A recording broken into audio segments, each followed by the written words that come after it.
Nagsimula ang Ducati noong taong 1926 sa isang maliit na lugar sa Borgo, Panigale, lungsod ng Bologna sa Italia. Ang nagtatag ay si Antonio Cavalieri Ducati kasama ang kanyang mga tatlong anak na lalaki na sina Adriano, Marcello at Bruno Ducati. Ang orihinal na kumpanya ay hindi pa motorsiklo kundi tinawag na Società Scientifica Radio Brevetti Ducati na nakatuon sa paggawa ng vacuum tubes, kapasito at mga debapor na bahagi para sa radio at industriya ng elektronik. Sa panahon na iyon, ang teknolohiya ng radyo ay isang bagong hangganan at mabilis na sumisikat, kaya naman ang Ducati isang bahagi ng lumalaking industriya ng komunikasyon at elektronikong kagamitan.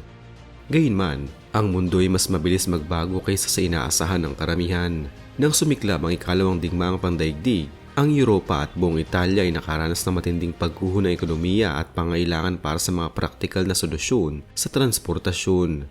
Sa mga takbo ng pangailangan, in-innovate ng Ducati ang tinatawag na Cucciolo, isang maliit na engine na maaaring ikabit sa bisikleta upang magbigay ng dagdag na kapangyarihan sa paglalakbay. Ang salitang Cucciolo ay literal na nangangahulugang maliit na tuta na ipinangalan base sa tunog at personalidad ng engine. Ito ang unang hakbang ng Ducati sa mundo ng dalawang gulong at ang simula ng hinaharap na maging alamat ng motorsiklo. Hindi naglaon, habang tumataas ang pangangailangan para sa mas seryosong motor, nag-evolve ang Ducati mula sa paggawa ng mga engine kit tungo sa paggawa ng ganap na motorsiklo. Sa dekada 50 at 60, ang Ducati nagsimulang magpakilala ng mga sport-oriented bikes, mga motorsiklo na may puso para sa bilis at disenyo na umaakit sa mga naghahanap ng kakaibang karanasan. Isa sa mga teknolohiyang nagpasikat sa Ducati ay ang Desmodromic Valve System, isang makina na gumagamit ng camshafts upang hindi lamang itutok ang mga valve pataas, kundi pati na rin ibalik ang mga ito pababa nang hindi gumagamit ng karaniwang spring. Ang sistemang ito ay nagbigay daan sa mas mataas na bilis ng pag-ikot ng makina at mas mahusay na kontrol sa performance sa mataas na RPM, na kalaunan ay naging trademark ng mga high-performance Ducati engines. Hindi naging tuwid at wala sa alon ng paglalakbay ng pagmamay-ari ng Ducati.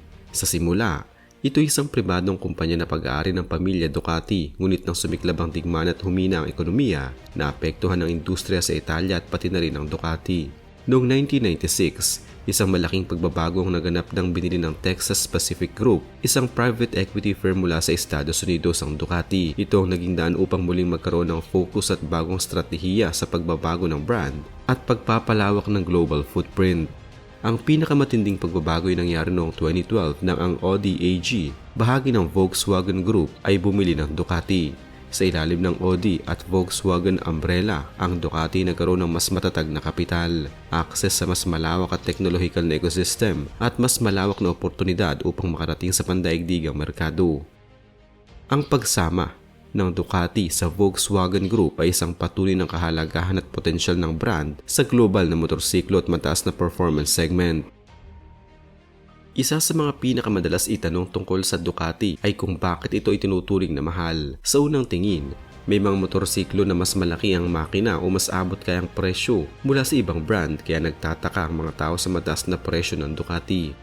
Ang mga dahilan ay malalim at nakaugat sa uri ng paggawa, teknolohiya at layunin ng brand. Una sa lahat, ang engineering ng Ducati hindi ordinaryo. Maraming modelong gumagamit ng mga advanced na teknolohiya gaya ng Desmodromic Valve System, ride-by-wire electronics, multi-mode ABS at traction control systems at mga component mula sa high-end suppliers gaya ng Brembo brakes at all-in suspension. Ang mga sistemang ito hindi mura sa paggawa at nangangailangan ng masusing testing bago mailagay sa produksyon. Pangalawa, ang kalidad ng materyales at proseso ng pagpupulong ay mas mataas kumpara sa mass-produced bikes. Ang Ducati mas maliit ang produksyon kumpara sa malalaking brand tulad ng Honda, Yamaha o Kawasaki. Dahil mas kaunti ang output, ang gastos sa bawat unit ay mas mataas. Walang mass production economy of scale na bumababa ang gastos ng bawat motor.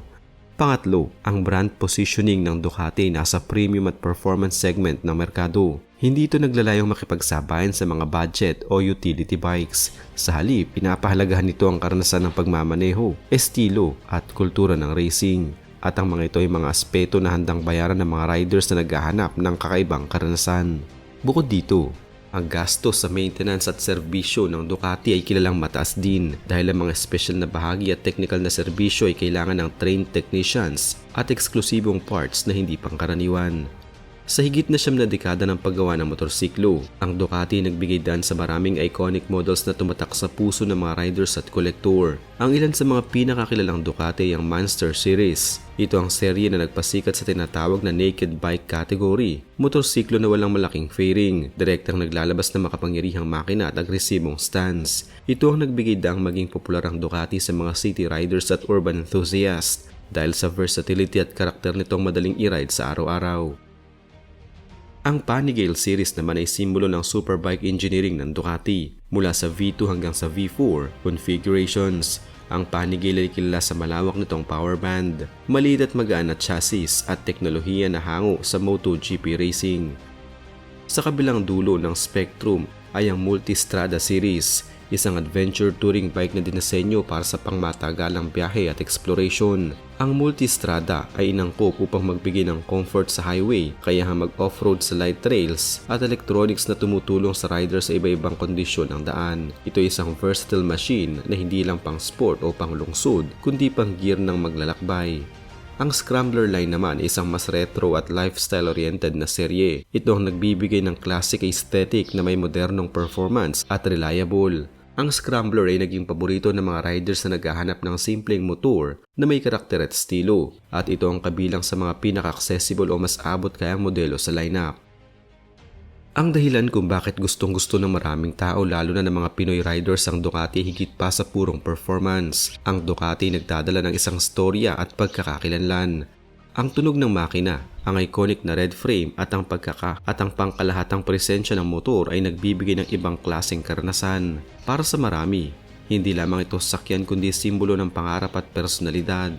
Ang Ducati madalas kaugnay ng pangako sa bilis, teknolohiya at kalayaan sa pagmamaneho, mga elemento na umaakit sa mga motorista na naghahanap ng kakaibang koneksyon sa kanilang bike. Sa Pilipinas, may aktibong Ducati community na tinatawag na Ducati Owners Clubs o DOC na nagpapalitan ng karanasan, nag-oorganisa ng rides at nagtataguyod ng camaraderie sa pagitan ng mga may-ari. Ito ay bahagi ng kultura na nagpapatibay sa brand affinity, hindi lang dahil sa makina at disenyo kundi dahil sa komunidad at koneksyon sa ibang riders na may parehong passion. Ang pagpasok ng Ducati sa Pilipinas ay hindi isang biglaan na pangyayari, kundi resulta ng unti-unting pagkilala at demand ng mga riders para sa premium motorcycle brand. Nang pumasok ang Ducati sa lokal na merkado sa pamamagitan ng opisyal na importers at dealers, nagkaroon ng mas formal at organisadong paraan ng pagbebenta at serbisyo. Bagaman maraming papuri ang natatanggap ng Ducati sa disenyo at performance nito, hindi rin ito ligtas sa mga kontrobersiya at issue. Isa sa mga madalas na usapin ay ang perceived reliability at mataas na maintenance cost. Maraming riders ang nagrereklamo na ang pagpapanatili ng Ducati bike ay mas mahal kumpara sa ibang mga brand dahil sa espesyal na teknolohiya at bahagi na kailangan ng trained technician at eksklusibong components. Dahil dito, may pangalan ng Ducati sa pagkakaroon ng mas mataas na overall cost of ownership kapag hindi maingat sa pag-aalaga. Mayroon ding mga pagkakataon ng ilang dealership sa iba't ibang bansa ay nakaranas ng mga issue sa transparency ng serbisyo at customer experience na nagdulot ng reklamo mula sa mga may-ari tungkol sa paraan ng pag-aayos o paghahatid ng motorsiklo. Sa kasalukuyan, ang Ducati patuloy na lumalago bilang isang global brand sa ilalim ng Volkswagen Group, partikular sa pamamahala ng ODAG. Sa kabila ng mga hamon sa global supply chain at competition sa premium motorcycle segment, ang Ducati patuloy na nagtala ng malakas na performance sa mga safe figures at market presence. Ang demand para sa mga bagong modelo pati na rin ang mga interes sa mga second-hand Ducati machines ay nananatiling mataas na nagpapakita na ang brand ay hindi lamang isang fad kundi isang sustainable at respetadong pangalan sa industriya.